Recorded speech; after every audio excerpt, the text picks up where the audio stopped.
Speaking of what's attracting the modern traveler to hotels, and as Rachel, you were talking about how they want to explore more other markets, the trend towards looking for really local, indigenous experiences. So we can touch a little bit on property design here, right? And expressing that through the brand. I know the Cambria brand, really ties in properties to their location, and perhaps Harry, you could talk a little bit about that from a design perspective of ways of achieving that, right?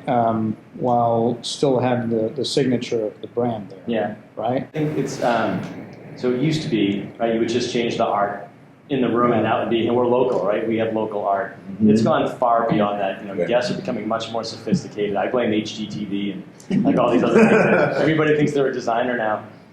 But it's true, there's ways that people expect and things that people expect based on being able to Google anything and just the access of information, the expectations are much higher, right? So, when we start that design process, again, whether it's a brand like Cambria that has the flexibility to keep its brand identity but allow changes or flexibility in the design, or it's a true soft brand, we really kind of immerse ourselves in that market to try to figure out there may be that one piece, maybe it's oysters or shellfish if you're on the East Coast or something. Okay, that's one thing. But what are the other 2 or 3 things that the neighborhood is known for? And let's really focus on that and bring something that's not like the number one found item, right? Let's find something that people get in and go, wow, this is great. I never knew about this place. And how can we tie to local communities, local restaurants, local food and beverage? Mm-hmm. In a few of our hotels, we've had success doing local beer taps, mm-hmm. right? Where they team up with a local brewery. Everybody's got 10 local breweries in every town now, right? So we have a few of those now. It's a beer garden in the courtyard area. So it's really just kind of branding and having the owner, developer, designer, and brand on board with expanding the relationships, expanding the opportunities, and just grounding yourselves in the design. That makes it timeless. It makes it nostalgic. It makes it consistent, and it makes it on point with the neighborhood.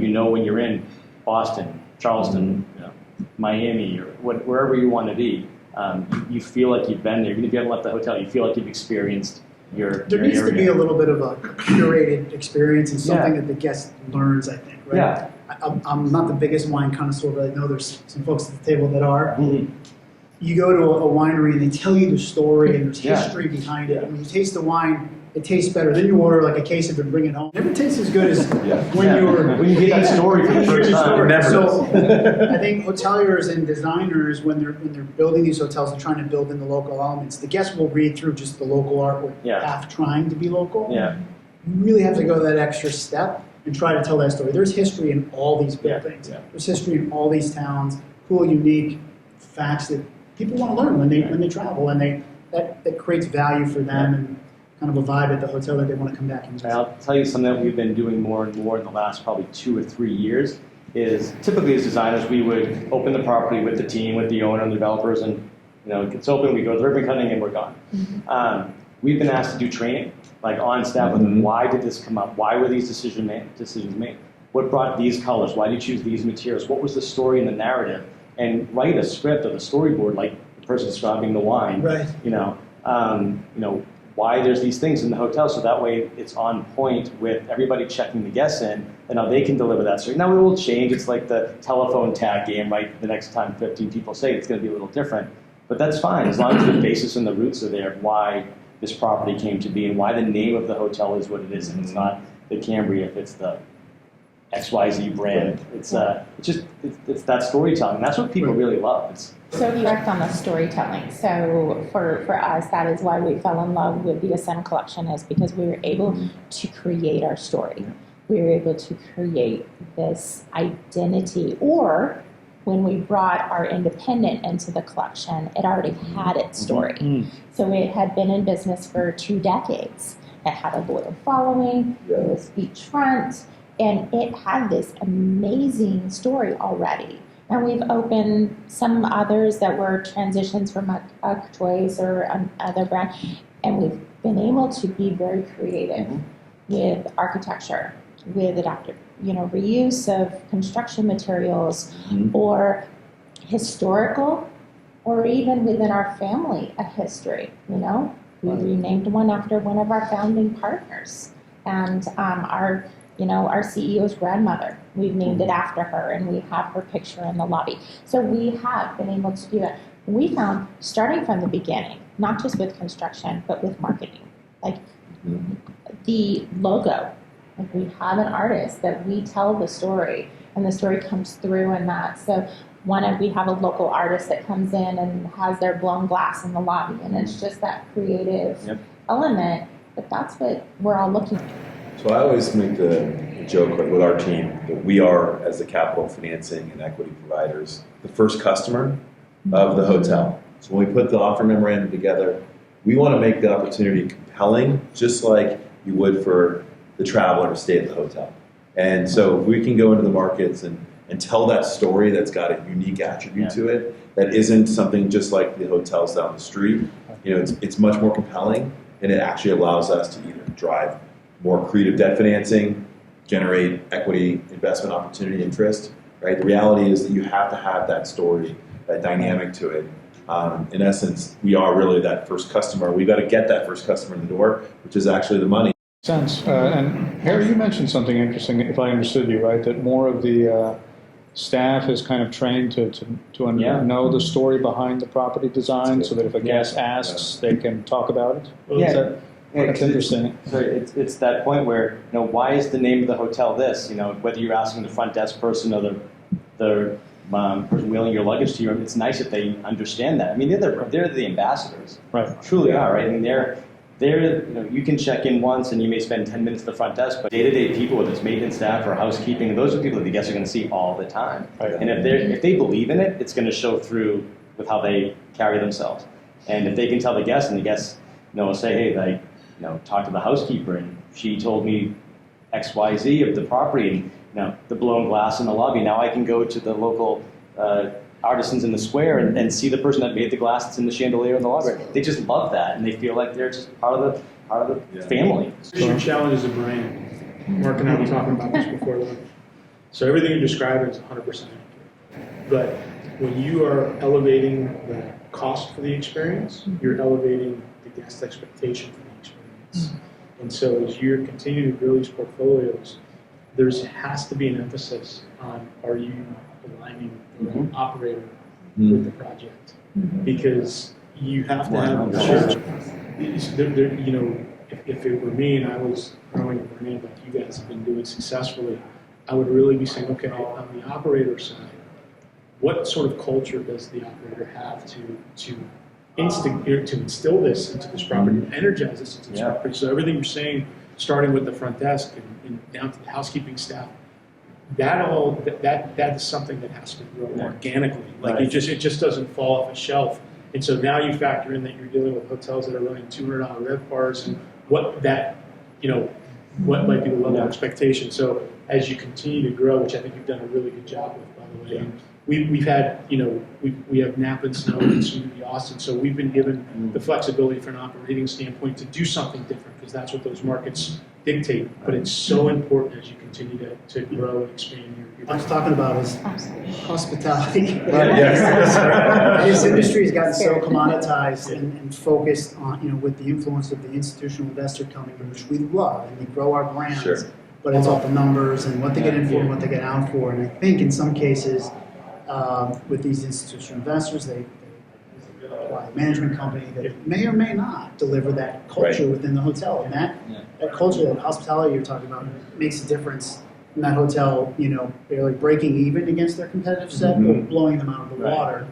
And I wish there would be, there's so many more points of return for that investor if they would invest in the hospitality. Sometimes those conversations aren't easy. No. It's not an easy conversation to have as a brand, and so, but I think they have to be had to continue the overall success of the brand. So that's why you need to have your, really define what are the differentiators for your brand and be purist about that. Yeah. So like Cambria has 3 brand hallmarks.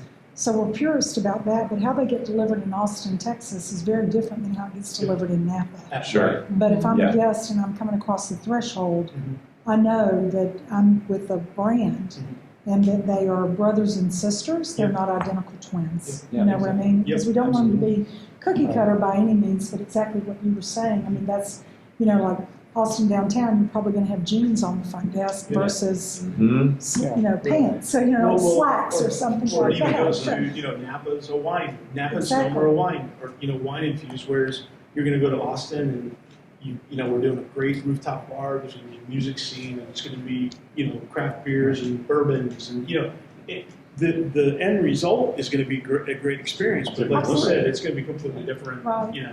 Maybe, it may be the same customer, too, Yeah. just It is the experiencing same something customer, different. and so as long as you can deliver those three things, those three brand hallmarks that they look for, and one of them is, you mentioned it earlier, Harry, you did about craft beer. You know, we have 5 craft beers on tap as a brand hallmark, our Right. forward concept at all of our hotels as well, because that's that local, hyper, micro, Yeah. local element that people are looking for as well. One more thing upon what Mark said, and this is, we've had some difficult conversations, and it's been great to have the brands be there with us and support us in this. Is, you know, we've had clients that have had great select serve or full service properties in the market that are, their GSA scores are through the roof, their RevPAR is great, but then they'll see somebody else soft brand their hotel and say, well, I want to do that too, and I'm going to get that extra $100 a break. But they don't have the same mindset of how to deliver it, Yeah, exactly. right? So it's, well, we need to do a brand deck. You need to hire a branding agency for X $100,000 to name this and give you a logo and write your personality and write your story. I don't want to do that. Right. Like, I just want to, can I just put the soft branded Yeah. sign on it? Like, Yeah. no, like, it's hard, and it's a much different animal. You're not given the kit of parts to deliver. You're creating the kit of parts, delivering on the hallmarks, but it's up to the design. When I say design, I mean owner, operator, lender, even everybody. Soft brand, everybody forgets. A soft brand's an independent hotel. Mhm. Yeah. It is. All you're doing is using the engine to support your story. Right. So we actually, we love soft brands and we hate soft brands. We love the results, but I mean, The process is tough. process is tough. There's it's a lot of work to Yeah. put them into it. And so, again, it just goes back to having, you know, ownership groups that understand that investment up front, management groups that can execute on it, brands that that are partners in that process. And that's the key. And again, kudos to you guys. You guys have been very good in that process. I think on the local design narrative too, one other thing I would share on that is don't do the obvious. Right. You know, so like Austin downtown, Mhm. you know, which is one of your projects, one of your properties as well. Everybody knows Austin is music, Mhm. so don't do music. I mean, you're going to have music in the hotel, and Right. you're going to feature music at the rooftop and all, but don't have music notes and music Yeah. hanging from the Yeah. ceiling. Music guitars, in, and- but it's too much. Exactly, like it's too much because I've come to Austin to see that, Yeah. not necessarily, you know. So Yeah. what is that story? And so Right. your property is built on the river. Right. You know, the importance of the river that Mhm. runs through the heart of Austin. Yeah. It's amazing when you hear all of you speak because in the capital markets in the world, it's always, okay, just tell me what the NOI is. Going to be. Right. I don't really care how you get there, Yeah. right? I mean, it's amazing when you sit there and say, wow, just get there. And what you're talking about here is really how you get there.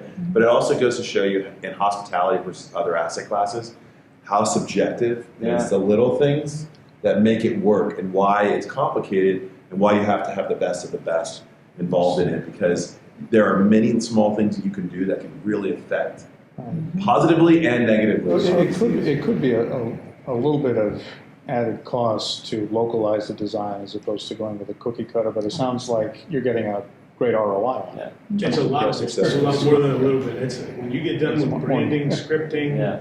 Yeah, custom design. Yeah, it's an investment. but it's a justified investment. Oh, absolutely. If it's the right market and you do your homework and your research and you understand, again, it goes back to, in my opinion, it goes back to pricing elasticity.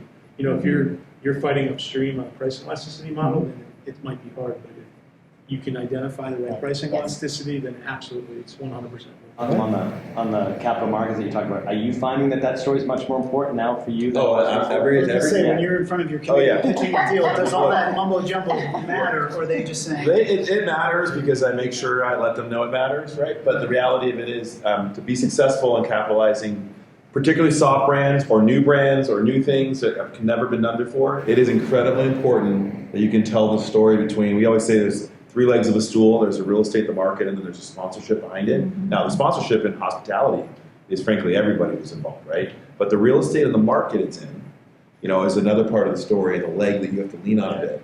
So in essence, yes, yes, and yes, but we really focus on just making sure that we can they believe it and know what's going to happen. You know, and that subjectivity is massively apparent in this industry because that subjectivity is why people do projects and do deals and why they believe in them or not. Because somebody believes it. If it's something that's just on the numbers, they can make a decision of doing that project or not based on the same number.